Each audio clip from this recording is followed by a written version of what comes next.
44 minutos, 7:44 en las Islas Canarias, y comenzamos nuestra tertulia de lujo hoy con don Asís Timmermans. ¿Qué tal está usted? Muy buenos días, pues bien, encantado de ver a amigos que algunos hacía tiempo que no veían. Don Alejandro Macarrón, ¿qué tal está usted? Pues muy bien, por la misma razón que don Asís, y encima sentado a su derecha, cosa que no sé si debe preocuparme o alegrarme. Yo creo que debería preocuparle. No, la audiencia nos ve al revés, ¿no? Si lo que vean en vídeo nos ve al revés. Nos ve bien. Sí. Bueno, y don Rubén Herrero se iba a incorporar a las 9, pero ha dicho, ¿cómo que a las 9? Yo quiero desde el principio, como las personas Canarias. Importantes. Don Rubén Herrero, ¿qué tal está usted? ¿Qué tal? Buenos días, siempre fuerte de conciencia. Bueno, comentaba en las noticias de esta mañana, pues que hay gente que no se ha enterado de que estamos en una contrarrevolución. Ayer se producía un hecho enorme, bueno, se producían varios hechos enormemente simbólicos. El primero, el volantazo del Washington Post con el tuit de Bezos, su dueño y dueño de Amazon, diciendo que a partir de ahora varía la línea editorial y que se van a dedicar a defender las libertades individuales y el libre mercado. Y solo eso, excluyendo otro tipo de mamarrachadas progres. Lo cual evidentemente augura un cambio de enorme calado dentro del panorama de los medios de comunicación a nivel internacional. Y otra cosa importante que se produjo ayer, un gesto simbólico, es el plantón humillante que le dio Marco Rubio a la comisaria de Asuntos Exteriores de la Comisión Europea, de la Unión Europea, que había viajado a Washington para reunirse con él, y Marco Rubio le contestó que tenía problemas de agenda, lo cual, unido a las declaraciones de Trump diciendo ese supuesto gobierno de la Unión Europea, si es que se puede llamar gobierno, dijo Trump, vamos, que va a humillar a la Comisión Europea todo lo que pueda, y por supuesto las relaciones con Estados Unidos van a ser, entre Estados Unidos y Europa, van a ser bilaterales. Ya ha empezado con Macron, hoy sigue con Starmer, etcétera, etcétera, etcétera. Y mientras tanto, pues todo el tema de Ucrania, pues va avanzando el acuerdo de paz poco a poco, pero con una rapidez inusitada. Bueno, no sé, yo les paso todo el tema de Estados Unidos, Ucrania, Unión Europea, para que ustedes comenten lo que les dé la gana, porque aquí cada uno dice lo que le place. Es más, hay algunos que usurpan mi papel de director de la tertulia, por ejemplo, don Asís Timmermans. No, pero bueno. Pueden ustedes decir lo que quieran. No, o sea, quiero decir, yo creo que debe empezar el profesor, porque para eso es profesor. El profesor. Bueno, como todos saben, que ya me conocen, yo soy profesor en la Facultad de Ciencias Políticas y Sociología, ni más ni menos, ¿no? ¿La de Monedero? Sí, exacto. Ah, ¿sí? Yo soy profesor allí, don Luis, desde hace más de... Pues, Se liga 10 mucho, años, se liga 2006. mucho allí, ¿no? En esa facultad. Somos aguas. Somos aguas. Yo soy el otro profesor, el único que da la cara en medios desde una posición conservadora, patriótica. Y bueno, pues hay que dar la batalla cultural que usted decía, y yo la doy allí y en todas partes, donde quiera que soy necesario y quieren contar conmigo. Bueno, todo lo que ha comentado, pues Trump lleva un mes aproximadamente y parece que lleva 2 años, porque pocas veces hemos visto una actividad tan frenética en todos los frentes como la que ha hecho el presidente Trump. Sobre todo... Una brevísima interrupción, y le devuelvo la palabra. Precisamente esta mañana venía en el coche pensando, es que Trump está demostrando algo muy importante, que es que el resto de los líderes mundiales son todos una panda de vagos. Totalmente. Y de mentirosos. Porque quien ha votado a Trump se ha encontrado con lo que Trump prometía. ¿Qué diferencia con lo que ha pasado en Alemania? Donde el farsante de la democracia cristiana allí, en campaña, es que es inaudito. El problema es que mienten en tu cara, se ríen en tu cara y no tienen consecuencias. Decía este farsante de Merz que él iba a cerrar las fronteras al día siguiente de ganar, vamos a dejarlo ahí, en las elecciones. Dice que ya no, que va a abrir las fronteras y que reanuda los vuelos con afganos. Entonces, volviendo a la cuestión de Trump, la batalla cultural lo que está haciendo Trump por la batalla cultural para destruir el movimiento woke es impagable. Luego estos arribistas como Jeff Bezos, por ejemplo, o Mark Zuckerberg, que cuando ha cambiado el viento, sin ningún pudor ni vergüenza, se han cambiado por completo de bando, como también el CEO de Disney, que dice que ahora van a hacer entretenimiento. Y la pregunta es, ¿qué estabas haciendo hasta ahora? ¿Y qué estabas haciendo Jeff Bezos hasta ahora? Estaban haciendo una campaña política en favor de la ingeniería social woke. Y cerrando con y bienvenidos a la batalla cultural, porque bueno, pues son activos que pierden los woke. Y respecto a Ucrania y Estados Unidos, la Unión Europea, en el entorno internacional actual, que es anárquico, donde no hay autoridad supranacional con la capacidad de obligar a todos por igual, es un actor irrelevante en el escenario internacional. La Unión Europea pretende resolver la situación de Ucrania con el dinero, las armas y los recursos de Estados Unidos, pero sin contar con Estados Unidos. Claro, Donald Trump ha dicho, bueno, esto será una broma, porque está claro que ese escenario solo lo puede desbloquear el poder estadounidense. Y entonces Estados Unidos decide dónde y cuándo aplicar el poder estadounidense. Dice, yo ya no voy a seguir en ese frente ucraniano, por eso yo voy a hacer una propuesta de paz que se basa en el poder estadounidense respecto a Rusia y respecto a Ucrania. Es decir, cualquiera de las dos partes que no cumpla con esa propuesta de paz sabe que tendrá enfrente a Estados Unidos y entonces perderá la guerra. Este es el papel de Estados Unidos. Putin tiene que seguir esa propuesta, porque si no, Estados Unidos armará hasta los dientes a Ucrania y Ucrania ganará la guerra. Yo creo que... Perdón, por favor, Alejandro. A ver, digo, por ir por el orden, varias cosas. Una, ¿recuerdan cuando los marxistas decían que el capital dominaba todo y los estados eran peleles, ¿no? Pues ni siquiera siendo el segundo o tercer hombre más rico del mundo, resulta que se era independiente, ¿no? Cuando gobernaba la izquierda, era de izquierdas en la prensa del Washington Post, y cuando gobierna la derecha es de derechas. Es impresionante, ¿eh? La refutación, lo mismo que la estupidez esa de la alianza entre el gran capital y la izquierda. Sí. En la alianza ni leches. Estaban obligados por los gobiernos para no perder cierto negocio. El poder del boletín oficial del Estado, que dice mi querido Rayo, es enorme. Los marxistas siempre decían que no, es el capital el que manda sobre los políticos y Soros es el que manda. No, que el que manda es el BOE y el BOE más gordo del mundo evidentemente es el de Estados Unidos. A ver, yendo a lo que está haciendo Trump, a mí me parece que está haciendo muchas cosas impresionantemente buenas, pero no me gusta su prepotencia, cada vez menos, lo siento. Canadá, en las encuestas ya dan que ganan otra vez los liberales, la izquierda, que estaba hundida. O sea, vamos a ver si no nos pasamos de frenada.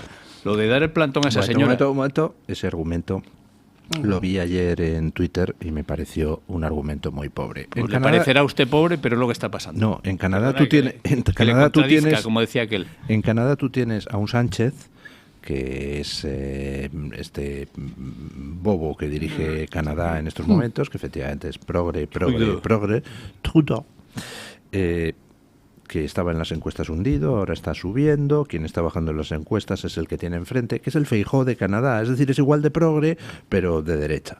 Entonces, en Canadá no está subiendo el progresismo, simplemente se recomponen las fuerzas. Vale. Pero vamos, el hecho es que la gracia esa de que Canadá es el estado número 51, que está bien una vez, pues llega un momento en que a lo mejor se te vuelve el tiro por la culata. O sea, quiero decir que ojo, no nos pasemos de frenada. Dar un plantón a una persona que ha volado no me parece correcto. Lo siento, salvo que el día anterior justo llegue a Washington y diga Estados Unidos es una mierda y tal. Y dice, hombre, sí. Entonces a usted yo no le recibo y además no le recibo porque ha dicho eso. No digo que no le recibo por problemas de agenda.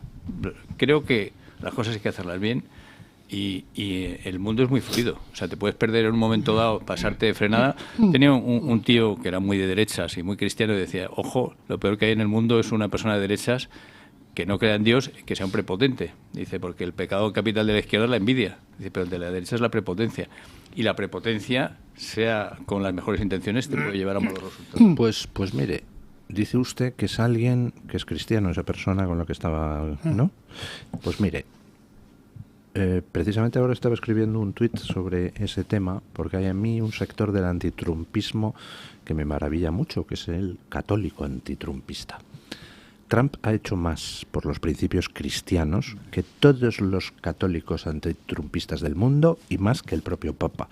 O sea, Trump es un señor que logró la proeza de cambiar la composición del Tribunal Supremo americano de tal forma que se puso fin a la infame doctrina Roe versus Wade que consagraba el aborto como un derecho, lo cual significa hacer más por los principios cristianos que todos los que le critican juntos. Dios escribe derecho con renglones torcidos.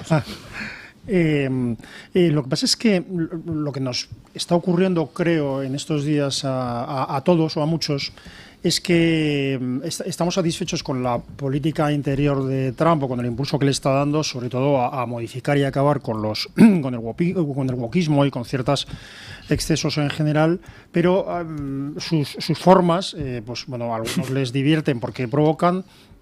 A otros no. Sí.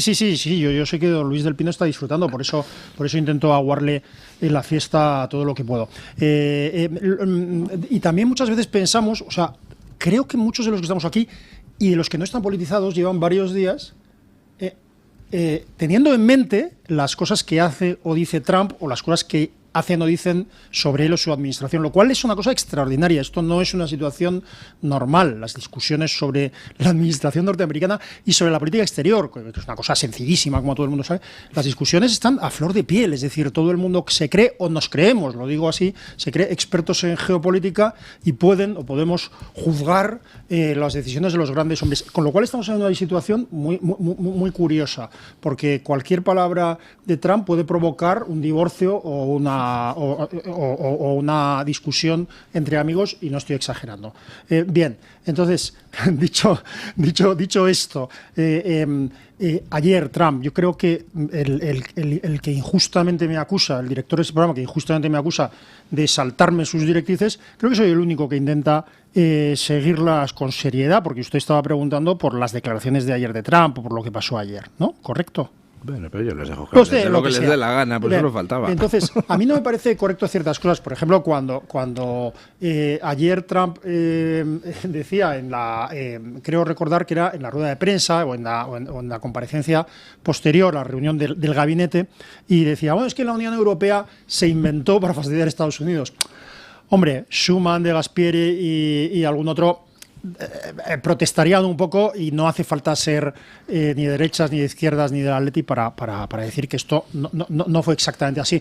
De hecho, los que discrepamos, los que atacamos la deriva actual de la Unión Europea, por lo menos muchos de los que lo hacemos, yo me incluyo, lo hacemos en nombre de unos determinados ideales traicionados, es decir, que no tienen precisamente que ver con la creación de un superestado que se está haciendo, ¿no? Entonces, esa tontería, si me permiten esa tontería de Trump de que la Unión Europea dijo para joder, en inglés screw es joder. Screw, sí. Bien, eso es una tontería. A mí eso me preocuparía, me alarmaría si no existiera detrás una administración, una fundación Heritage o miembros de una fundación Heritage. El otro día estuvimos, yo creo que no, tú no estabas, pero el acto de Patriots. No, yo estuve en la presentación de Mike González, que es un dirigente, un miembro destacado de la Fundación Heritage, presentando un libro en Madrid. Quiero decir que hay una gente sólida que está haciendo unas políticas sólidas, y por lo tanto esas butades de Trump no son ni más ni menos que las que había antes. Estaba hablando Alejandro de un amigo suyo católico. Yo era un tío mío, vamos, de esos que te sí, profundamente y de ojo con la pero era demócrata cristiano. No exageres. Es que eso es peligroso, Era un radical. No era radical de la mentira, como los demócratas. Lo que decía es que una persona de derecha es prepotte, o sea, que el pecado capital de la derecha ha sido siempre la prepotencia. Sí, por cierto, de la izquierda, y la prepotencia. Ojo, Alejandro, creo que eres el único al que no he aconsejado, porque es que seguramente lo conoces mejor que yo.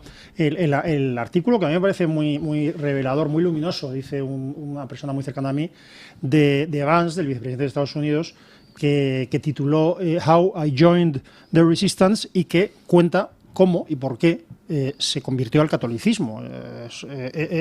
Es muy interesante.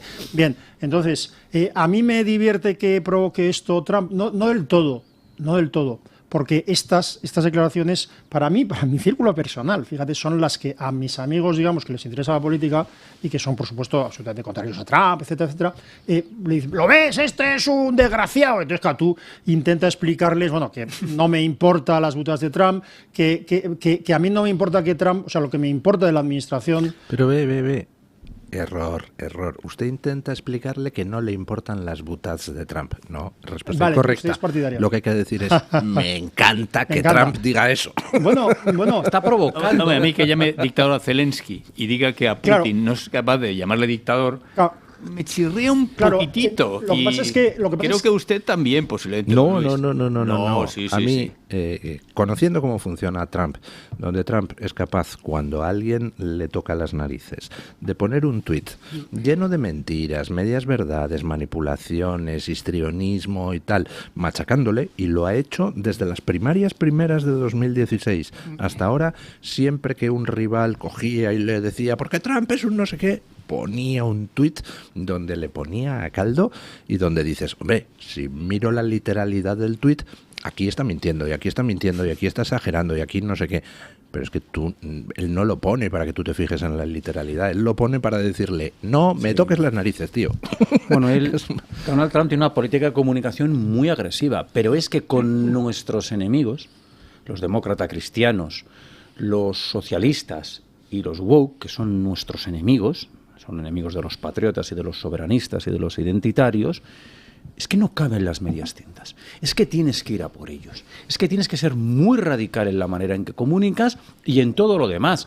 Y a partir de aquí, Donald Trump va a desplegar una política exterior que, lejos de lo que parece, no es intervencionista, sino todo lo contrario, y lo que está haciendo es sacar a Estados Unidos de unos compromisos internacionales que no representan los intereses nacionales de Estados Unidos. No nos olvidemos que Donald Trump es el presidente de los Estados Unidos de América.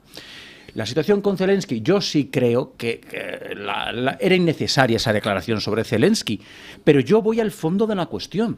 Es que Donald Trump va a presentar una propuesta que va a terminar con la guerra de Ucrania y probablemente, claro que no va a terminar como a todos nos gustaría, que es con la derrota de Rusia y con la derrota de Putin, pero es que ese escenario es tremendamente complicado desde el punto de vista del campo de batalla, porque incluso en una derrota militar de Putin, que se puede producir en el área convencional, Putin en ese mismo momento tiene a su disposición lanzar un arma nuclear táctica de 1 kilotón. De 1 kilotón. No estoy diciendo que vaya a tirar Fatboy. No, pero en ese momento Estados Unidos tendría que responder, etcétera, etcétera. Porque en la cara de la derrota, Putin finalmente haría algo. Entonces lo que tiene que hacer Donald Trump es evitar llegar a ese escenario donde, incluso derrotándole militarmente, sacándolos de las fronteras de Ucrania, Putin en ese momento, para salvar, diría, de una invasión de Ucrania que va del territorio ruso, haría algo en ese sentido. Entonces, ese escenario es inasumible. Dos cosas, perdón. Concluyo. Sí. Es decir, la propuesta de Donald Trump, independientemente del tipo de declaraciones que está haciendo, es para solventar la guerra de Ucrania. Y acaba de firmar ayer con Zelensky, al que ha llamado de todo lo que quiera llamarle, un acuerdo comercial por las tierras raras de Ucrania. Es decir, Estados Unidos se está posicionando en Ucrania como el garante del orden que vendrá después de terminar la guerra. Es curioso, solo una cosa para aportar, si sirve de algo a los oyentes, es que me llama... Como sirve de algo y es preciso que los oyentes lo escuchen con atención, Por pausa primera publicitaria y le devuelvo la palabra. Don Asís Timmermans le quita la palabra y se la devuelvo. No, el otro día, en una entrevista, después de que hiciera esas declaraciones Trump, llamándole dictador a Zelensky, que decía que teniendo un apoyo del 4%, lo cual es una tontería, pero le preguntaron a Marco Rubio, ¿no? Marco Rubio, que es ese candidato al que muchos apoyaban o habrían apoyado como alternativa a Trump, ¿no? Entonces le preguntaba a Marco Rubio, bueno, ¿y qué es esto de que el presidente ha llamado dictador a Zelensky y tal? Y entonces, lejos de decir, sí, tiene la razón, no, respondió con esa imperturbable medio sonrisa diciendo, bueno, todos conocemos a Donald Trump, pero lo importante es lo que estamos haciendo, que no estamos intentando ningún tipo de derrota de Ucrania, sino salir de una situación que no debería haber empezado y salir de la mejor manera posible. Se han escrito muchas cosas, no importa, yo no voy a animar a la gente que las lea, pero se han escrito muchas cosas sobre por qué en un momento dado Donald Trump se enfada con Zelensky, y entonces, claro, cuando Donald Trump se enfada, te dice cualquier barbaridad, con perdón, te dice cualquier barbaridad. ¿Eso es bueno o malo o regular? No lo sé. Como sabéis, lo digo, Luis del Pino lo ha explicado en parte, etcétera. En la conferencia de seguridad de Múnich ya se iniciaron unas conversaciones, se anunció y se comunicó la apertura de negociaciones e incluso Zelensky participaba de alguna manera en ello. Y en un momento dado, ante unas determinadas ofertas, que Zelensky había dicho que sí contemplaría, luego dijo que no sabía nada, etcétera, etcétera. Entonces, digamos que Donald Trump se enfadó. ¿Eso justifica que el tío Donald coja y diga: Zelensky, eres un dictador, eres tal y tal? No, a mí no me gusta. Lo que no sé es qué efecto tendrá en la negociación. Ninguno. Pero lo que espero es que los ucranianos salgan, los ucranianos y todos, con respeto, pero que los ucranianos salgan con bien de una guerra de agresión en la que ellos son las víctimas y que nunca debería haber empezado. Eso no sí va a pasar nada porque Donald Trump diga esto de Zelensky. ¿Es tan poderoso Estados Unidos? No, que mis amigos se van a enfadar, ya te digo. No. Conmigo, además, no sé por qué. No, pero si es que la situación Estados Unidos es el hegemón global, que no os cuenten cuentos chinos, nunca mejor dicho, de multipolaridad, multilateralismo. ¿Hay polos de poder? ¿Hay diversos focos de poder? Sí, pero el más poderoso es Estados Unidos. Entonces, a día de hoy, el único actor global que tiene la capacidad de influir de forma relevante en un entorno son los Estados Unidos, y lo hará en el escenario ucraniano. Y probablemente... pero con una matización, don Rubén, porque tal como lo expone usted, que está exponiendo una verdad absoluta, efectivamente Estados Unidos es el hegemón, parece que es que Estados Unidos está imponiendo a Ucrania su santa voluntad, aunque perjudique a Ucrania. No es verdad. Antes he retuiteado el análisis que hace el presidente de la Kiev School of Economics, Timofey Milovanov, donde analiza el acuerdo entre Estados Unidos y Ucrania, y al final la conclusión es: en conjunto, este es un acuerdo muy bueno en comparación con las primeras versiones que se difundieron. Pero eso es Trump, el art of the deal, ¿no? Es una victoria para Zelensky, pero también una victoria para Trump. A ver, el que Estados Unidos tenga ya un interés directo ahí es una forma de decirle a Putin: no avances más kilómetros, que estas tierras raras son negocio mío. Eso es una forma, cuando dicen que no hay garantía de seguridad, eso es clarísimo. Pero vamos, por no dar vueltas, si queremos a los mismos bucles y añadir una nueva cosa a la caldera, ayer Trump le pegó un bofetón a Maduro. Bueno, sí. Importantísimo. Ese es importantísimo. A mí eso era lo que me daba miedo, que por el tema que de Hispanoamérica no entrara Trump. Y sí, va a entrar. Vamos a ver, Maduro, Cuba. O sea, si realmente Trump lleva a cabo una agenda, además del relativamente fácil dentro de Estados Unidos, o sea, lo que tiene ahí abajo, ¿no? En su patio trasero, que es una cosa, la dictadura cubana lleva 1 de enero del 59, que van ya 66 años, ¿no? Como decía un profesor mío en broma, se sientan 6, ¿no? 66 años, 2/3 de siglo. Pero vamos, ¿esto qué es? Y lo de Venezuela, que les ha caído la del pulpo, pues eso, si realmente consiguiese que esos regímenes se democratizasen, vamos, valdría, y lo de Ucrania acaba medio bien, digo medio bien, porque lo otro es fuerte. Hay que solventar toda la agenda, pero Donald Trump lo va a hacer no interviniendo como han hecho otras administraciones de Estados Unidos. J.D. Vance, el vicepresidente de Estados Unidos, hizo de una conferencia donde señalaba los errores del intervencionismo americano. Donald Trump va a intervenir sin intervenir, utilizando su poder económico. Y respecto a Venezuela, ¿qué va a hacer? Es que es de cajón. Te dejo de comprar el petróleo. Cabe recordar que Estados Unidos compra el 70% de la producción del petróleo de Venezuela, que por cierto está infraproduciendo, produce 1 millón de barriles cuando tiene que estar produciendo 2. Si Estados Unidos te deja de comprar... Con las mayores reservas del mundo, ¿eh? Claro. Globalmente, con tierras... Si te dejan de comprar el 70% del petróleo, tu economía se cae a plomo y colapsa. Entonces, ese régimen colapsará. Y cuando colapse Venezuela, cae Nicaragua y Cuba. Es que es un efecto de dominó. Y Donald Trump lo va a hacer, pero sin intervenir, sin desplegar tropas, porque no es Donald Trump es una administración que, bueno, pues cree la doctrina del destino manifiesto, la doctrina Monroe, la doctrina Jackson, que es el aislacionismo, es decir, intervengo cuando mis intereses nacionales están en juego y tengo tanto poder para hacerlo que lo hago cuando es necesario. Esta es la clave que va a hacer Donald Trump. Y en la cuestión de Ucrania lo has señalado muy bien, Alejandro.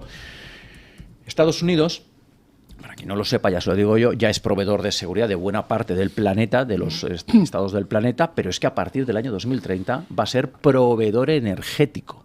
Es decir, gracias a la fractura hidráulica que muchos países en Europa no podemos hacer por la locura climática, Estados Unidos en 2030 será exportador neto de gas y de petróleo, con lo cual Estados Unidos va a ser proveedor de energía y de seguridad de buena parte del planeta. Lo digo por los que hablan de que si hay otros polos de poder y otras cuestiones. Y cuando se posiciona en Ucrania es porque le está diciendo a Putin, vas a obtener algunas concesiones, pero a partir de ahora yo voy a ser el proveedor de seguridad de Ucrania.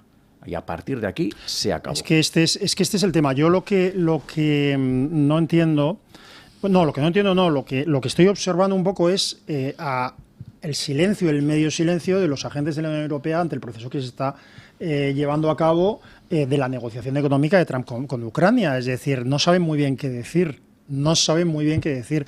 Eso es curioso porque el otro día, cuando estuvo Macron en Estados Unidos, en Washington, y le corrigió en medio de una entrevista a Trump, en fin, le corrigió muy suavemente cuando Trump dijo...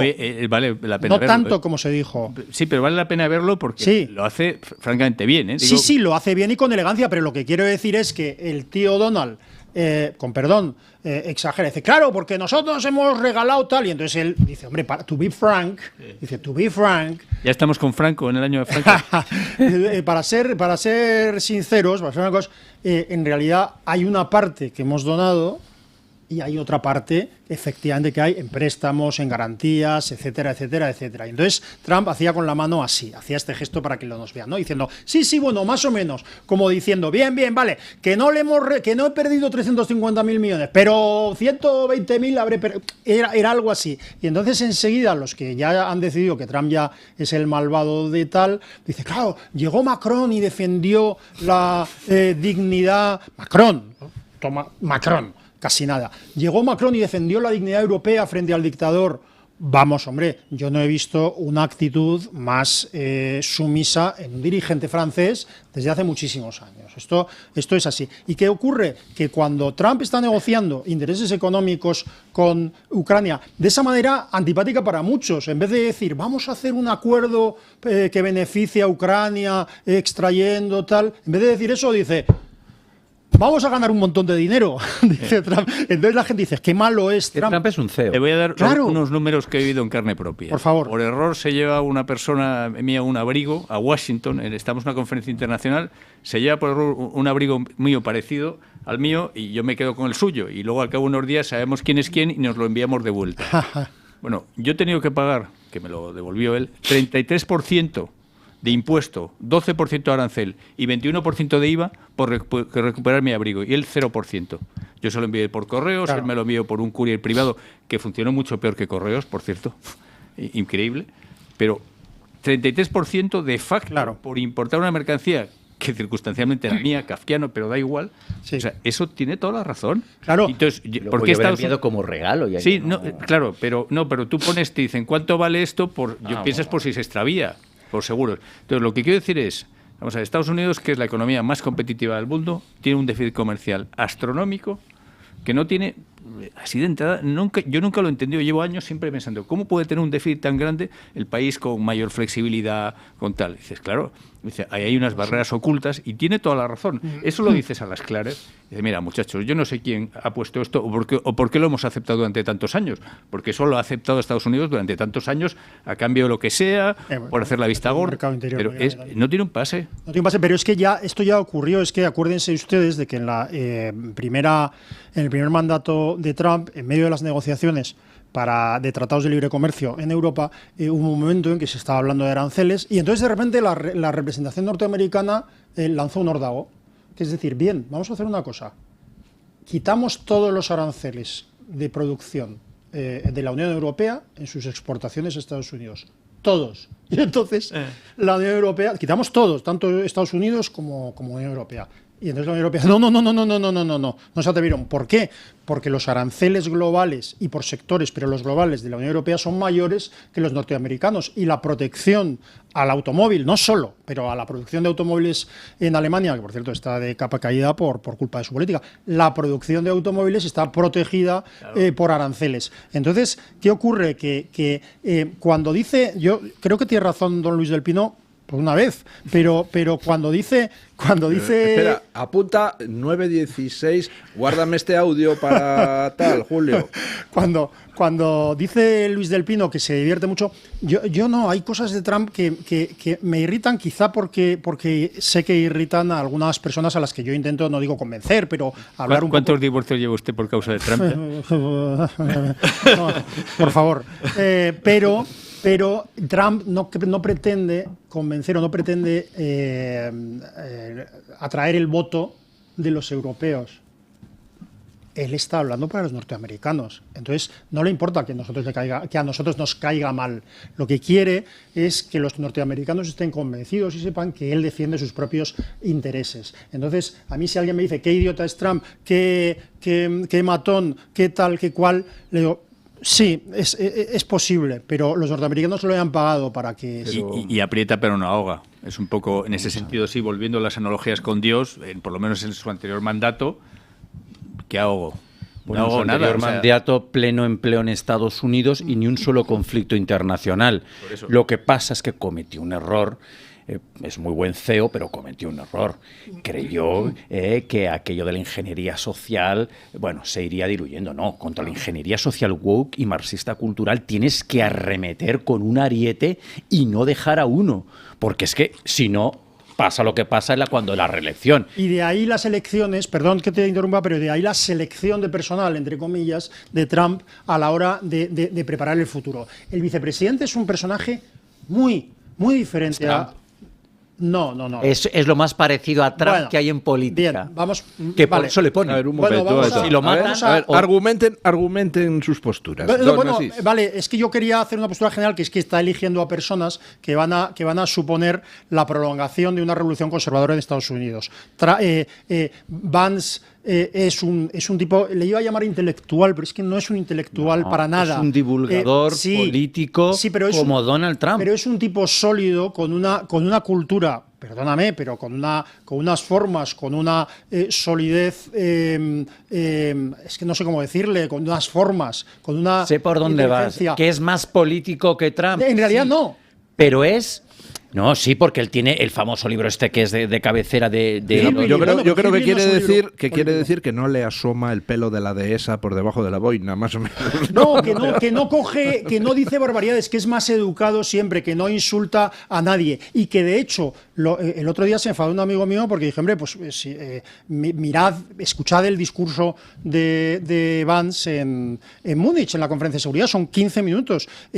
Si habéis tenido oportunidad, y se enfadó como diciendo, ¿cómo crees que no lo hemos escuchado? Yo creo que no lo ha escuchado casi nadie, que ha escuchado extractos que han puesto y ni siquiera extractos que han puesto en el telediario. Si escuchas el discurso es muy educado, porque Vance es un tipo muy educado, y además no solo eso, sino que le aplauden. De hecho, después de su primer aplauso... Y luego dice, no me vais a volver a aplaudir. Sí, después de su primer aplauso dice, espero que... Me da la sensación de que va a ser la última vez que le aplauden. Se pone a llorar al final el tipo que se rió en la cara de Donald Trump cuando le dijo que ojo con el gasoducto ruso. Claro. Ahí ese vídeo es impresionante. Claro. ¿Cómo puede ponerse a llorar el vídeo, un tipo al frente? No lo sé. Si me permiten, lo nuestra que está seguridad citando, está en manos de unos que se reúnen en una conferencia dirigida por un tipo que al final se echa a llorar porque van a hablar. Como la Mogherini cuando hubo el atentado aquel de Bruselas, que se puso a llorar. Si me permiten ilustrar, porque lo que está contando don Alejandro Macarrón, a muchos de nuestros oyentes no lo saben o no lo recuerdan, en una reunión de Donald Trump con dirigentes alemanes durante su primer mandato. En la ONU. Estaba con ellos y entonces Donald Trump, muy educado y muy serio, les decía, pero vamos a ver, ustedes están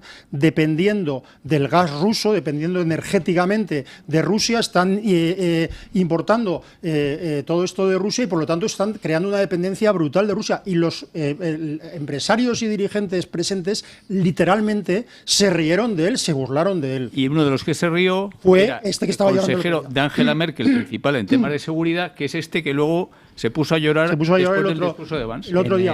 Retomando la cuestión de la administración Trump, sí. Cuando sufre los intentos, antes de sufrir ya los intentos de asesinato y las posibles maniobras políticas que podría haber los físicos, futuro, porque los políticos... Bueno, claro, lo que estoy diciendo, él precisamente elige a J.D. Vance, evidentemente, por la cuestión de Ohio, estado clave, que la última vez que yo estuve aquí, pues estuvimos hablando de esta cuestión de las elecciones, que por cierto, don Luis, yo dije que ganaría Donald Trump, como así fue, y expliqué además por qué, no lo dije por un wishful thinking, expliqué el por qué y fue la victoria en los battlegrounds y particularmente por qué iba a ganar en cada battleground. Pues él elige a J.D. Vance porque es lo más parecido políticamente a él. Es alguien que no se rinde, alguien que da la batalla cultural de frente y si tiene que hacer un discurso como el que hizo delante de todos los fariseos de la Unión Farisea, lo hace y así queda claro. Por ejemplo, un político diferente a Donald Trump, evidentemente, por ejemplo, es Marco Rubio, que es establishment del Partido Republicano, con otras formas, con otro discurso. J.D. Vance, evidentemente, Trump es... No es comparable. Nadie va a tener esas formas o esas salidas, porque cuando él habla, por ejemplo, del conflicto entre Israel y los árabes que se autodenominan palestinos, sí. En ese sentido... Pues lo que habla Trump de la Riviera, J.D. Vance no lo va a decir, pero J.D. Vance va a plantear un escenario similar. Yo creo que políticamente son muy parecidos en cuanto a la manera de afrontar la batalla cultural. Bueno, pero lo que quiero decir es que el grupo de dirigentes que ha elegido Donald Trump para ejecutar su política o para acompañarle en su administración son un grupo que habla del futuro, o sea, de lo que está hablando es de una herencia que pueden darle. Había una foto muy curiosa, perdonad mi mala memoria, en que aparecían tres dirigentes republicanos después de las elecciones, después de la victoria de Trump, que eran Tulsi Gabbard, Robert Kennedy Jr., y un tercero que no me acuerdo quién era, y entonces decía, hemos ganado los demócratas. ¿Por qué? Porque resulta que de esos tres que estaban allí son ex del Partido Demócrata de hace muy poco. Como otra persona, por cierto, que era no miembro del Partido Demócrata, pero simpatizante del Partido Demócrata, que era un tal Donald Trump. Sí. Bueno, y Elon Musk también era amigo de Obama. Trump era completamente. Elon Musk viene del Partido Demócrata, de la izquierda americana y del transhumanismo. O sea, es que la caída del caballo de Elon Musk ha sido. Él tiene un transhumanismo especial porque es transhumanismo humanista. Ahora. No. Él lleva tiempo diciendo que la inteligencia artificial descontrolada, que le preocupa mucho todo esto. Neuralink, que es lo que estaba aludiendo. No, sí. Pero él, hace 2 años, cuando él compra Twitter y lo transforma en X, él ahí era un transhumanista del Partido Demócrata. ¿Sabe lo que pasa, don Alejandro? Que vuelven loco a su hijo con la tesis diabólica del género y lo han vuelto loco al hijo. Y él ha visto cómo su hijo se ha autodestruido por esa locura de las tesis del género. Y es el momento en el que dice, hasta aquí hemos llegado y yo me cambio de bando. Y tiene mucho sentido que el hombre más rico del mundo cambie de bando porque hemos visto todos los efectos positivos de que Elon Musk esté ahora en la causa de la libertad y la propiedad y el patriotismo. A ver, Elon Musk es un genio, es todo lo que quiera. Ahora, si tienes que sufrirlo en carne de tu propio hijo, eso, para darte cuenta que es una locura, como dice por ahí, yo creo que con todo respeto, creo que déjenle a don Alejandro que se exprese. No me interrumpan cuando les interrumpo. A ver, mire, yo hace 4 o 5 años leí un irlandés que hizo una especie de vía por el transhumanismo, y escribió un libro como ser una máquina, ¿no? Y entonces, todas las iniciativas de transhumanismo que está viendo en todos los aspectos físicos, software y tal, salía mucho Elon Musk. Y siempre salía con una postura humanista. Es decir, sabiendo que va a haber cambios, es decir, cómo los manejamos, por ejemplo, en inteligencia artificial, cómo los manejamos para que no se nos descontroles en contra. O sea, que sean, digo lo que yo leí en ese libro. En aquel momento, antes de que entrase en política, en la inteligencia artificial, lo que está teniendo con Sam Altman, dice, a mí me da mucho miedo que sea con ánimo de lucro. Dice, justamente esto, yo que soy pro empresa a tope, me da mucho miedo que sea con ánimo de lucro, porque si el lucro viene de que la inteligencia artificial nos domine, ojo con eso, Sí, es el conflicto. yo creo que don Rubén exagera como Donald Trump un poquito. No, pero digo como conocimiento de este. seguro, No, pero don Rubén. una cosa más que quería decir importante sobre Vance que han dicho que a mí me encantó. Vamos a ver, cuando Trump elige a Vance como candidato a la vicepresidencia, que es como ustedes dicen parecido a él, a mí me parece Discrepamos. pero cuando digo, no digo en las formas, pero digo en el pensamiento. Vamos a ver, ese cachondeo de que yo soy como muy de izquierdas, pero elijo un tipo más al centro, o soy muy de derechas, para que cuele entre los votantes, y si yo me muero, me pasa algo, realmente tienen una persona muy distinta a mí, eso me parece un fraude en el que caen casi todos por una mezcla de blandura, de vender. A mí gente, incluso muy conservadora, muy pro-Trump, me dice, antes de elegir vicepresidente, más vale que elija una mujer. Con el cachondeo no, señor, tienes que elegir una persona, hombre, mujer o medio pensionista, si es políticamente y no está vendiendo que es medio pensionista, dices a su efecto, dice, yo tengo, será lo que sea, pero es una persona honrada, etcétera, etcétera. Porque lo que se trata cuando estás en ese puesto es quedar bien en ese puesto, fundamentalmente. Entonces, eso fue, a mí me pareció muy valiente y muy bueno, y le ha salido muy bien. Porque ese cachondeo, insisto, de que como yo soy súper de derechas, elijo un vicepresidente que sea de centro, o soy súper de izquierda, eso es una coña. Como yo soy súper negro, elijo un súper blanco, etcétera, ¿no? Quería elegir Donald Trump al tipo más duro posible, al tipo más duro para la Agencia Nacional, para la Dirección de Seguridad, de Inteligencia. ¿Quién es el tipo más duro que encontró? Tulsi Gabbard. Claro. Totalmente. Claro, quiero decir, pero vamos a ver, a mí lo que me preocupa es que en la polarización actual del debate político, o sea, repito, hay durante los últimos 5 días, el 90% de la gente ha comentado algo sobre decisiones de política internacional o ha adoptado una postura sobre un tal Vance o sobre un tal no sé qué, que era un tipo de cuya existencia desconocía hace nada, parafraseando a Mark Twain, ¿no? Que decía que el periodismo es anunciar que se ha muerto Mr. Johnson a un montón de gente que no sabía quién es Mr. Johnson. Pues ahora estaba vivo. Claro, pues ahora mismo la información es anunciar que Vance o que es un capullo racista y homófobo a gente que no sabe quién es Vance. El marido de una... Claro, ¿no? Y que no le importa que esté casado, no importa, porque a mí es que me parece que de verdad que son datos irrelevantes. A nadie le importa que Vance esté casado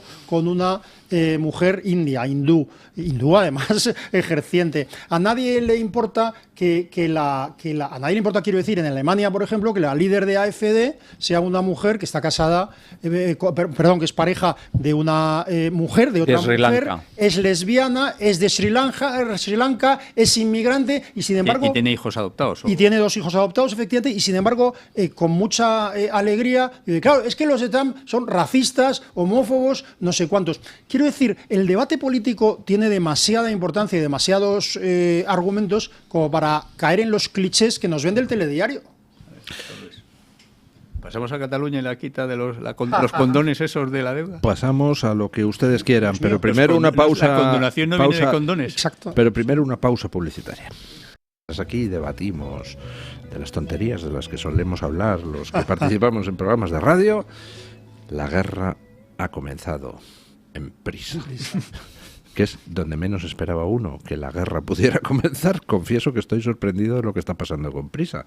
De repente, ayer se produjo una noche de los cuchillos largos en lo que era el buque insignia de la acorazada mediática del sanchismo, y ese señor de nombre impronunciable que preside Prisa, O'Gourlian o algo por el estilo, pues se ha pulido a Contreras, que era el chico de Sánchez en el Consejo de Administración. Ha reducido de 15 a 11 los miembros. Ha echado al resto de sanchistas que había por ahí. Posiblemente Pepa Bueno, la actual directora del País, pues vaya a durar menos que un caramelo a la puerta de un colegio, igual que Fran Llorente, junto con otra gente que eran los que habían impulsado el proyecto de Telepedro, como Urgourlian lo llama, ese canal de televisión tan curioso que todavía no se ha convocado el concurso y ya todo el mundo sabía que Pedro Sánchez se lo quería dar a Prisa, ¿no? O sea, hemos normalizado aquí lo que es la corrupción estructural en las concesiones públicas. Pues O'Gourlian dijo que no, y se ha pulido a todos dado que le intentaron plantar cara. Y además no solo esa corrupción, sino que lo que ha hecho Sánchez en muchos ámbitos, pero en particular en este, es jugar con todo lo que antes no se podía jugar, por lo menos tenía límites, porque la propiedad o el control, mejor dicho, de un grupo como Prisa a favor de los intereses del gobierno se daba a Orwellian a cambio de lo que sí era rentable, podía ser rentable, que era una parte de control y de entrada en empresas estratégicas como Indra. Como Indra y como también Telefónica. Entonces, bueno, sencillamente yo no soy tan optimista en el sentido de que me extrañaría mucho que la joya de la corona, la joya de la corona o que esa la joya de la corona sucia, quebrada. Sí, pero quebrada desde hace décadas. ¿Cuánto? 20 años. Quebrada desde hace mucho, desde mucho antes Partido que Soraya Popular Sáenz ha de hecho mucho para mantenerlos a flote. quebrada desde antes de que Soraya Sáenz de Santa María ayudara a obligar a convertir la deuda inasumible de Prisa en acciones, en capital, y obligó en particular a 2 bancos a convertir deuda en acciones salvando a Prisa. Pero no era el capitalismo el que mandaba sobre los estados, volvemos a lo del principio. Pero saliendo de esto, a mí me extrañaría mucho, me ha divertido mucho algo que se ha dicho esta mañana sobre la estrategia de Gurian, porque decía que en realidad Prisa, el diario es deficitario, que esto va mal, y dice, lo único que va bien en realidad es Santillana. O sea, es decir, que pasados 60 años, aquel pelotazo de Polanco, del franquista Polanco, a cuenta de la ley de educación del 70, que dio con Santillana, o sea, sigue siendo lo único verdaderamente valioso del grupo Prisa, porque el resto, la cadena SER, el país, se han convertido en asquerosas herramientas de poder sin escrúpulos y sin límites. A ver, hace años escribió, 20 o así, don Jesús Cacho, un libro que se llama El negocio de la libertad. Entonces, lo que decía es que Prisa era un negocio económico porque vende el mundo de la cultura de izquierdas en todas sus y la información desde la óptica de izquierdas es un negocio. Es un negocio directamente per se, porque hay gente que compra eso, pero además es un negocio que, como te da poder la mitad del tiempo en España o más de la mitad del tiempo y en algunas autonomías más tiempo, y con el poder hay más negocios, era un negociazo redondo. Entonces, ¿eso qué generaba? Pues generaba contradicciones como que a mí me decían gente que conocía a muchos de la familia Polanco, ¿no? Unos cuantos, no, sí, casi todos votan al PP. Ellos votan al PP, o sea, aquí cada uno lleva sus contradicciones. La derecha dice que la izquierda es muy mala porque es estatalista y luego cuando gobierna estados o autonomías o lo que sea es tan estatalista porque al final es un negocio, ¿no? Tienes ahí, colocas a tus amigos, digo, la de supuesta derecha, ¿no? Claro, ya por mi cara lo estaba entendiendo. Pero bueno, lo que el elector vota como de derechas, luego resulta que se comportan como de izquierdas. Bueno, pues estos le pasa lo mismo, pero al revés, en su parcela. O sea, internamente es un negocio de gente que está forrada y es capitalista al 1000% en su vida práctica, pero que está vendiendo todo el día. Que el capitalismo es malo, que contamina, que se está creando el planeta, que los hombres son unos machistas. No sé cuántas, quiero decir que lo han dirigido, como siempre, casi todo hombres, bueno, tiene una directora. Pero luego, ¿qué pasa? Que no solo no me llega el perjuicio que causan esas propias ideas, sino que mis hijos van a ser los mejores formados y si están en España van a ser parte de las élites a los que no les va a llegar estos problemas, pero normalmente les dará la posibilidad de que se vayan fuera de España, porque son las élites. Hilando distintas cuestiones, cuando antes hablamos de Elon Musk, el antes, el después, Elon Musk, al hilo de lo que acaba de decir Asís, él formaba parte de esa élite woke que creía que a ellos nunca les llegaría nada y por eso vivía despreocupado de todos los desastres que estaban promoviendo.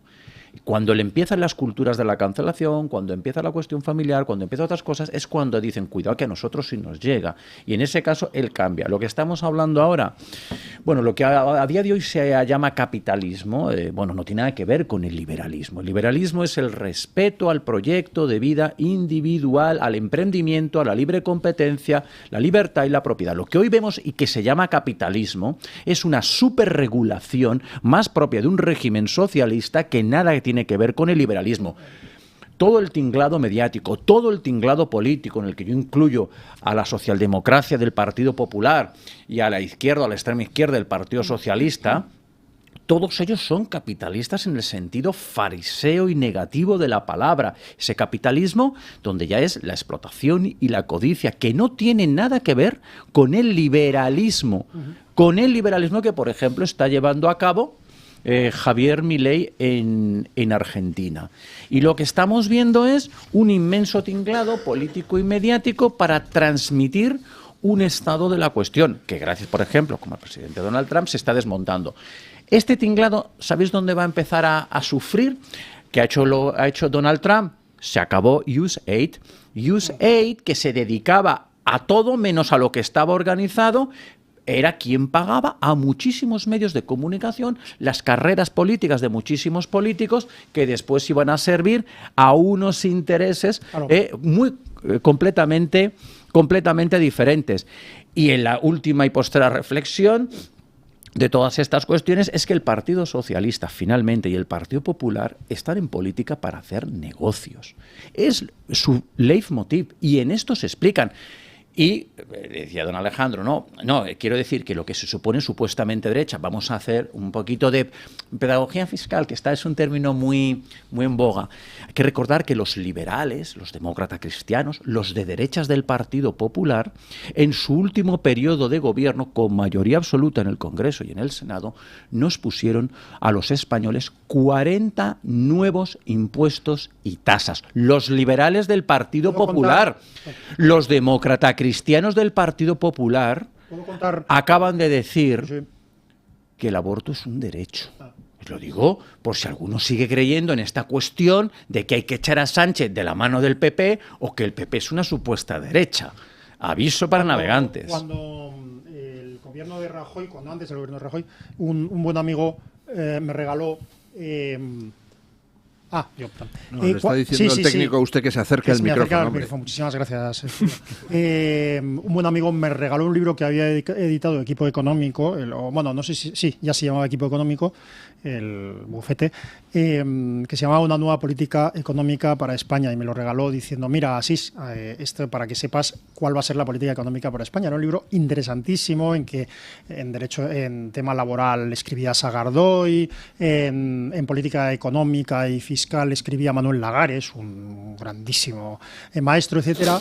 3 meses después o 4 meses después retiraron el libro, porque el gobierno Rajoy hizo exactamente lo contrario de lo que decía que iba a hacer. USAID, ¿puedo hacer una pregunta?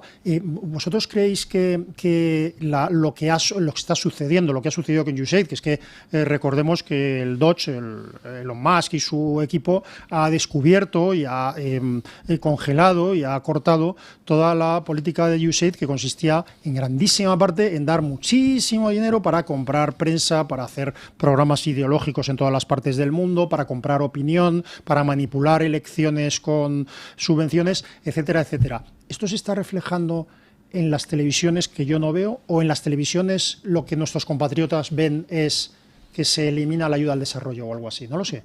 Me alegro que me haga esa pregunta, porque no sé la respuesta, pero sí, cuando están diciendo que se va a morir mucha gente de hambre en países pobres, y digo, oye, que le saquen el dinero a sus élites, a sus cleptocracias. Es decir, porque en esos sitios hay cleptocracias, pero lo tiene que pagar. No, yo quería decir antes, quería ser provocativo también, ya que es una pregunta provocativa. ¿Saben qué se parece María Jesús Montero a Isaac Newton?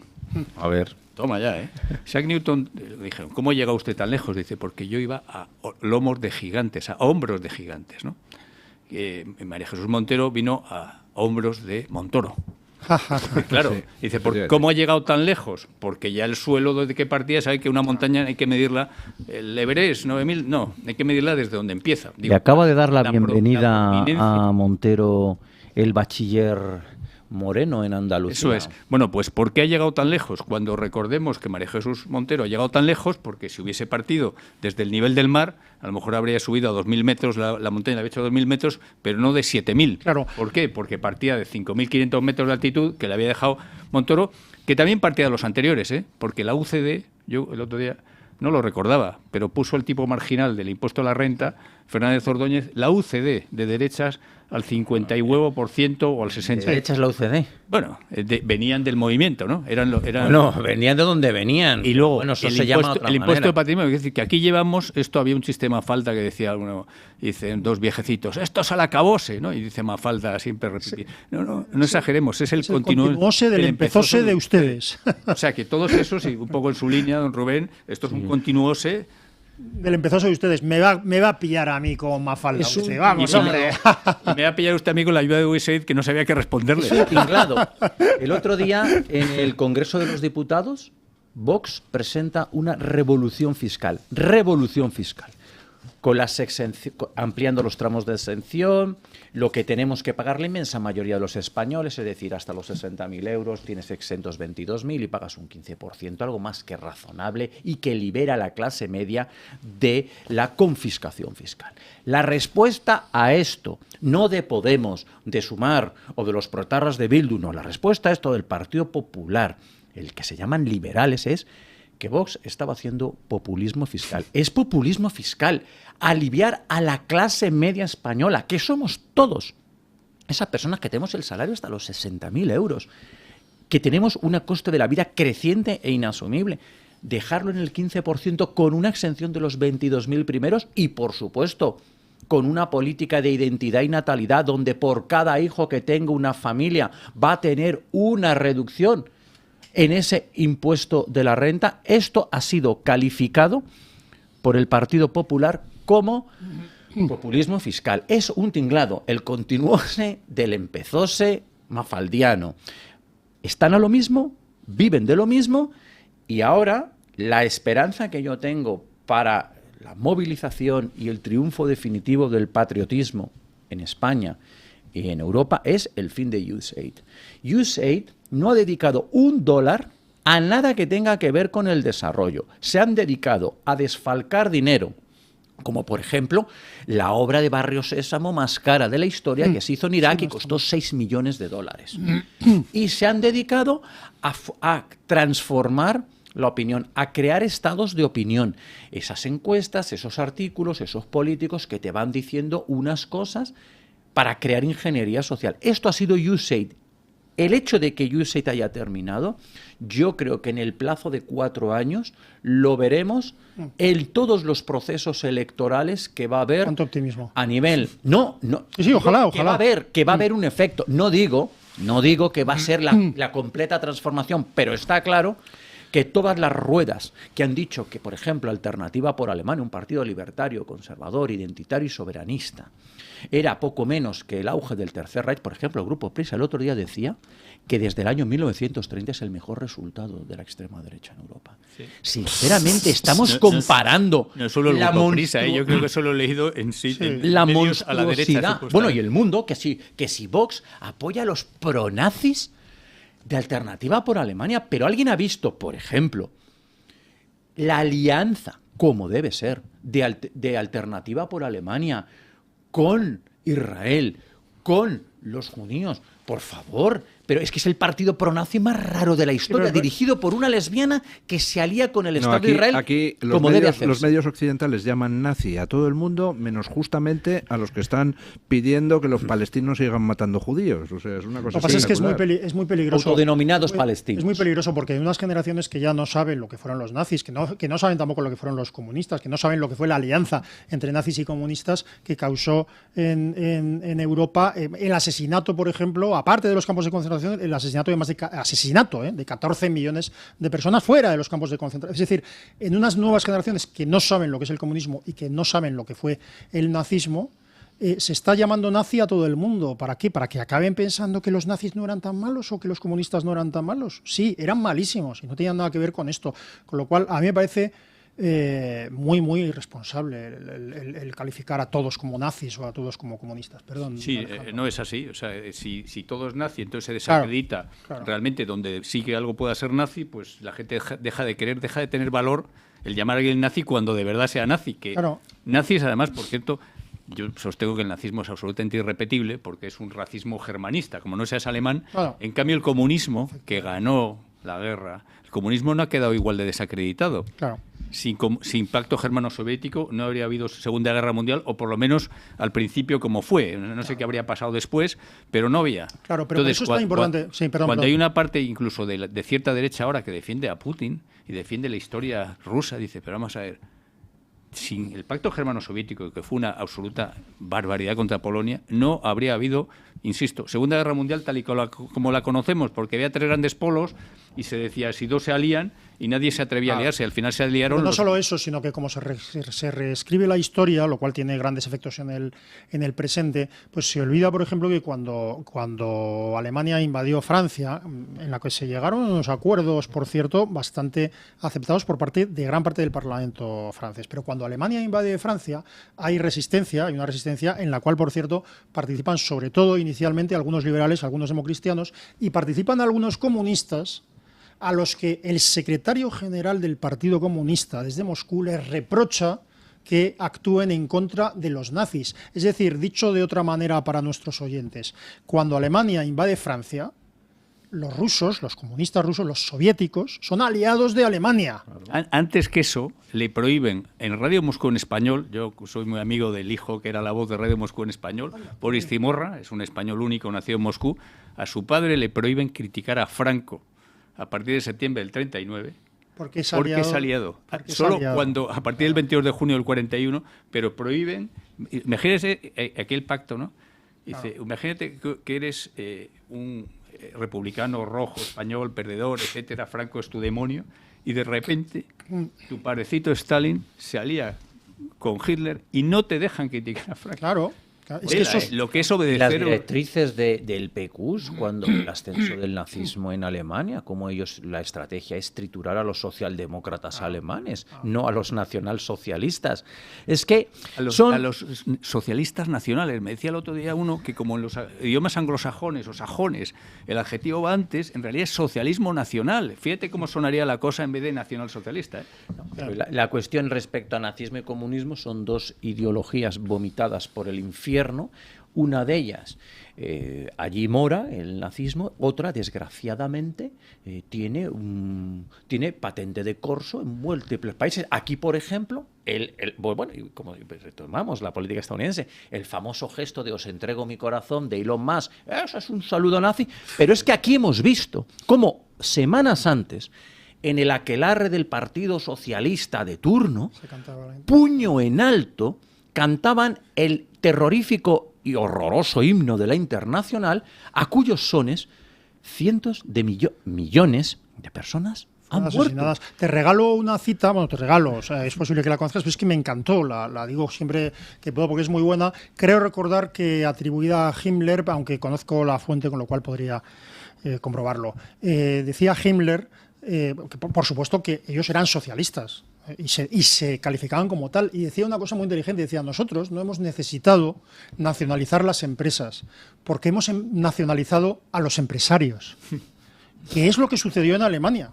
Es decir, los ciudadanos en un Estado totalitario estaban literalmente nacionalizados porque eran servidores del Estado. No, ya que estamos, lo dije el otro día, que es el año de Franco, pues y toca mucho hablar de Franco, y que ya que habla usted de Himmler, ¿sabe lo que decía Himmler de Franco? Cuando acabe la guerra colgaremos ese traidor de Franco que nos dejó en la estacada después de lo que le ayudamos. Eso lo cuenta a su fisioterapeuta, Felix Kersten, y lo cuenta en sus memorias. Dice, Franco, ese vendido a la sotana y a los frailes, etcétera, dice, pero dice de Franco era un traidor y que lo ahorcarían. Digo a efectos de memoria histórica, si Franco era nazi, no era nazi, era distinto, era igual, ¿no? Eso es lo que dice en el año Himmler. De Franco también entiendo yo que se recordará, por ejemplo, el Instituto Nacional de la Vivienda, el ICON y tantas otras cosas franquistas y nefastas, ¿no? Porque aquí resulta que la política de vivienda, por ejemplo, de este gobierno criminal contra España y contra los españoles, su política de vivienda consiste exclusivamente en arrancar las placas del Instituto Nacional de Vivienda, porque lo que es hacer una vivienda a ellos, eso no están. Ellos están a gastarse el dinero en ingeniería social y en su basura ideológica. Es increíble esto del año de Franco, es increíble cómo el Partido Popular ha participado de todo esto, de la memoria fundado por histórica. ministros de Franco, ¿no? El Partido Popular. Por cierto, Un ministro de Trabajo en concreto. Bueno, y Sí, Manuel Fraga pero digo, Iván, de los presidente 7 de honor. fundadores de Franco, 7 fundadores de Alianza Popular, o sea, Partido Popular, 6 eran Silva Bueno, es que yo Muñoz, cuando he Manuel debatido Fraga. con alguno de ellos del Partido Popular, bueno, se te declaran en la cara, con su cara, y te dicen que son antifranquistas. Pero por eso ¿Cómo está, es posible? Si te ha fundado por eso Fraga. es tan importante, claro, pero por eso es tan importante cuando se celebran los eventos históricos un poco el saber la historia. Es decir, el franquismo es un régimen autoritario, dictatorial, una dictadura militar que sucede después de una guerra en la cual se puede pensar lo que quiera. Yo pienso que ganó el mal menor. Hay quien piensa, no, ganó lo bueno, ganó lo... Bien, yo pienso que ganó La alternativa era Stalin. una dictadura militar que era alternativa, efectivamente, La alternativa era a Stalin.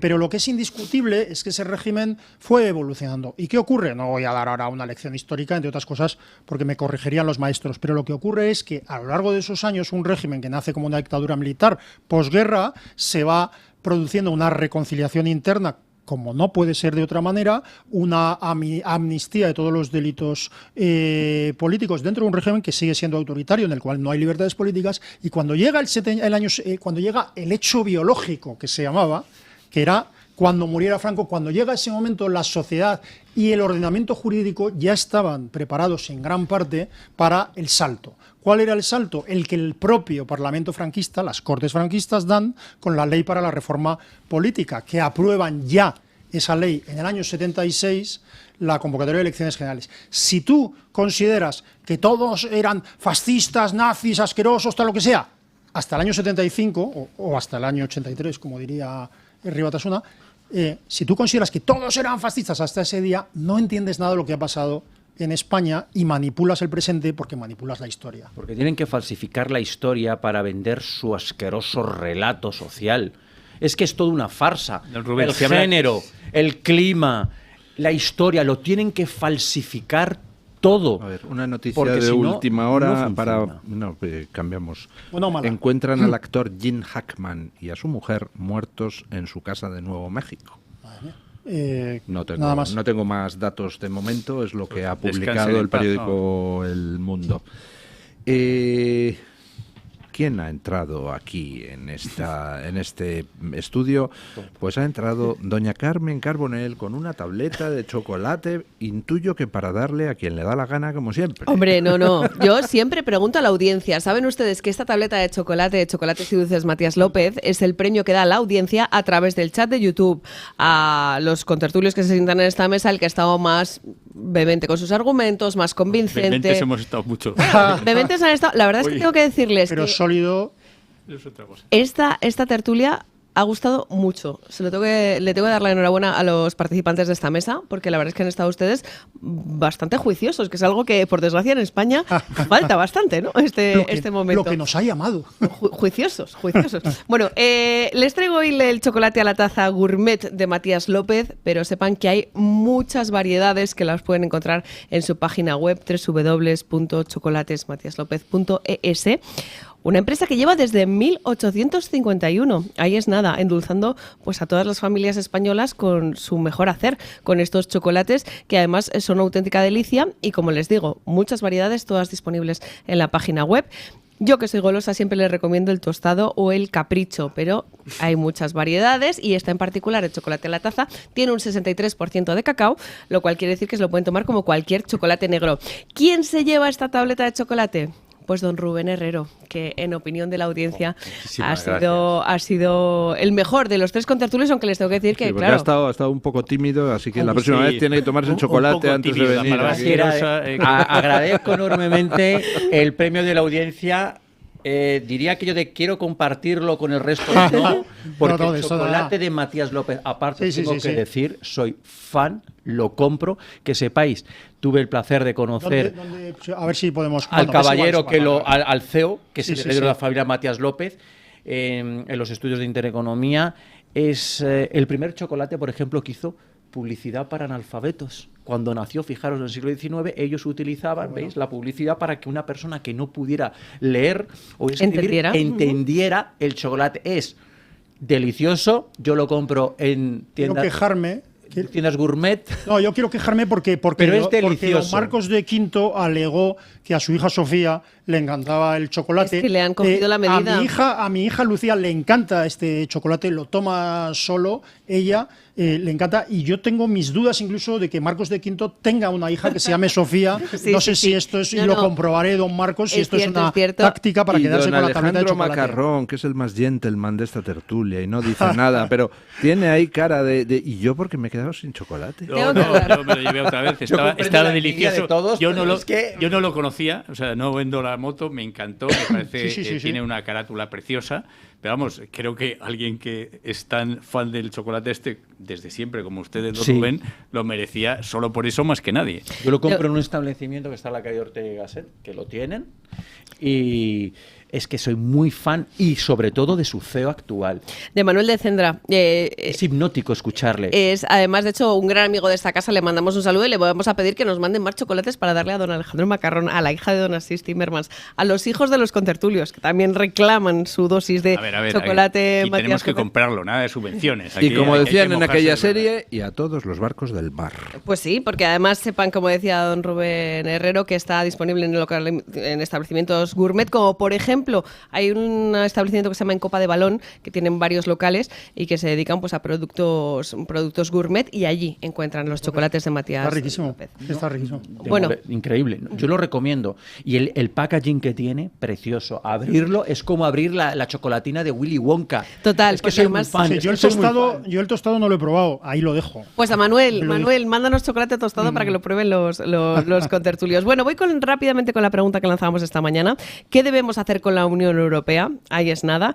Dábamos 4 opciones. La primera, reforzarla. La segunda, mantenerla. La tercera, refundarla. Y la cuarta, liquidarla. Señores, la cosa está reñida entre las dos últimas opciones en Twitter. El 51% apuesta por refundarla, pero es que el 44% apuesta por liquidarla.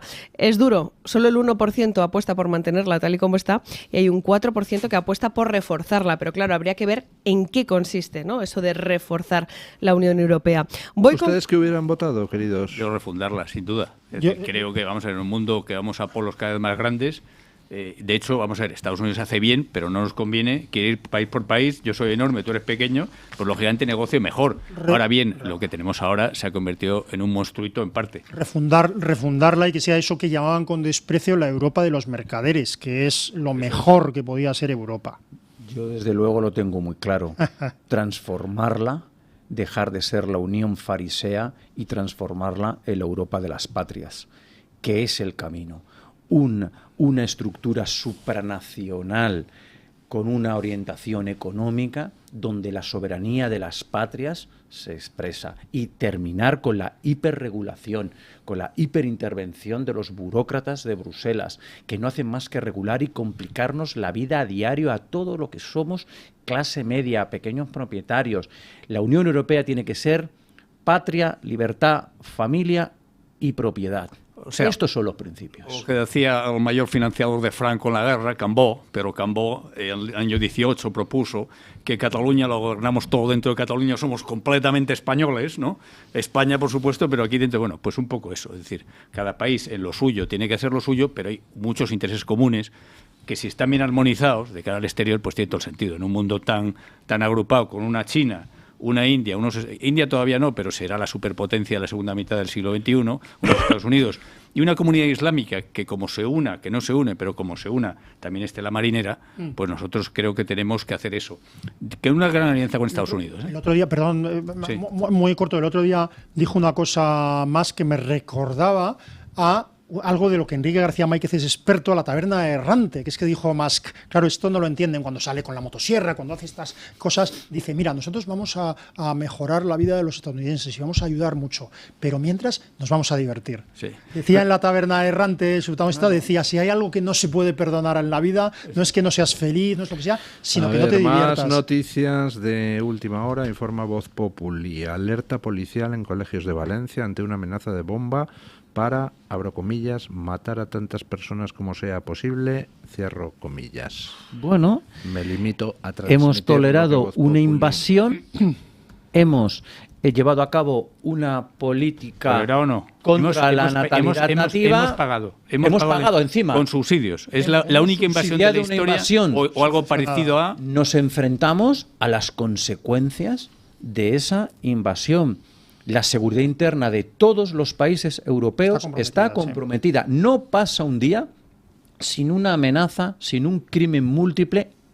Ayer mismo en Alemania, otro crimen múltiple. Con muchísimas detenciones que no nos enteramos. Me decía hace años una persona que provee equipos de seguridad a las fuerzas de seguridad españoles que prácticamente todos los días había detenciones de yihadistas que evidentemente no trascendían a la prensa. Claro. Pero vamos, cuando uno ve el recuento de lo que yihadistas detenidos desde el 11M... Claro, nos hemos suicidado en directo. Más datos sobre lo de Valencia. Informa las provincias que la Guardia Civil de Valencia ha informado que los centros escolares de las localidades de Chiva, Buñol, Iàtova y Siete Aguas han recibido un correo electrónico con amenazas, y a eso se debe la alerta. Bueno, doña Carmen. 3 o 4 comentarios que saco de las redes sociales. En las publicaciones de YouTube, Ailu88 dice que la Unión Europea debe existir para ser más fuerte, no para destruir Europa como está ocurriendo. En el chat, ANK44 dice que parece que a los europeos nos quieren condenar a ser dependientes energética y alimentariamente de otras naciones. Mari Carmen Zabaleta dice que la Unión Europea ya no es lo que era, necesita una refundación urgente, que piensen más en los intereses de los europeos antes que pensar en los intereses de terceros países. Y en Twitter me quedo con 3 comentarios. Uno de alguien que se hace llamar Fabindi. Dice: yo no pude votar cuando se votó para entrar en la Unión Europea, por mi edad, pero hubiera votado que no. Diego dice que apuesta por liquidarla, nos ha empobrecido y llenado de inseguridades en las calles. ¿Qué más hace falta para que despertemos? Y dice Tronecilion que la situación pasa por simplemente salir de la Unión Europea. El resto, que haga lo que quiera, que a mí me da igual. Perdona un matiz. Casi todas las cosas que tenemos mal aquí las hemos hecho nosotros mismos, ¿eh? Y cuando alguien en la Unión Europea se opone al dictat de Bruselas, tampoco pasa nada. A Orbán no le han echado, que se sepa, ni a los polacos cuando se oponían. Sí, por supuesto. Bueno, al gobierno polaco lo derribaron. Bueno, el gobierno polaco lo derribaron los polacos en las urnas, que yo sepa, ¿eh? Bueno, con una campaña infame de los medios de comunicación financiada en parte desde USA. Efectivamente. Lo que ustedes quieran, pero el gobierno polaco, yo creo que, mientras creo que sigue siendo una democracia, pero lo que digo, el tema de la invasión o equivalente migratoria es cada uno de los países, vamos a ver, lleva pasando en Francia desde la época de De Gaulle, cuando no había ni una europea ni nada que se parezca. En Inglaterra ha pasado con Margaret Thatcher, también se ha llenado de pakistaníes. Alemania, con democristianos que eran un poco menos blandos de los de ahora, los democristianos clásicos, lo mismo. O sea, en vez de afrontar el problema, se ha querido tapar. Y los botontos... Claro. Los botontos, cuando ya el problema es muy grande, siguen botontando a lo mismo. Porque ahora ya se sabe, antes no se sabía. Y además, a afrontar el problema se ataca diciendo que es que eres, ¿cómo se llama? Xenófobo. Anti-inmigrante o xenófobo. No. Señores, a mí yo valoro igualmente a un hombre de Nigeria, de Ohio o de Francia. El mismo, me interesa más una persona muy negra. Ayer estuve con un hombre que era negro. Me interesa muchísimo porque me está hablando de sitios, de lugares que no conozco y me encanta. Pero eso no tiene nada que ver. Estamos hablando de una instrumentalización de la inmigración que está perjudicando a la seguridad de todos porque es ilegal y a la de los propios migrantes. En la frontera de México, el blindaje de la frontera de México ha tenido un efecto increíble, que es que ha subido el precio del órgano humano, porque ya no hay tantos niños disponibles para ser secuestrados, para que desaparezcan y sean usados para tráfico de órganos humanos. Bueno, don Rubén, don Alejandro, don Asís, muchísimas gracias. Tenemos que poner aquí punto final a la tertulia y lo hacemos con don Paco Linares. Buenos días, don Paco. Pues sí, don Luis, fue usted el que no hace mucho dijo una frase que me ha hecho pensar. Ante todo, buenos días y gracias, don Luis del Pino. Su exposición fue la siguiente, abro comillas. Justo al lado de un árbol viejo me puse a considerar qué pocos amigos tiene el que no tiene que dar. Este fue su acertado comentario. Bien, prosigo. Zelensky se está quedando solo. Los europeos se gastan lo indecible en burocracia dirigidas por élites que a su vez son elegidos por otros y en los puestos de Europa ya se sabe. El que se va a Sevilla pierde su silla. Silla o sillón, es lo único que les importa. Por ahí se les va a los europarlamentarios toda la fuerza. Volodymyr Zelensky está cada día más solo y Trump afirma que le correspondía a Europa proporcionar garantías de seguridad a Ucrania. Eso es lo que hay. Mucha expectación y una cruda realidad. Europa no está unida y Ucrania está sola frente a Rusia, China, Estados Unidos, sola como la isla del Hierro, Melilla y Ceuta. Ahí lo dejo. Mañana más y mejor. Punto final.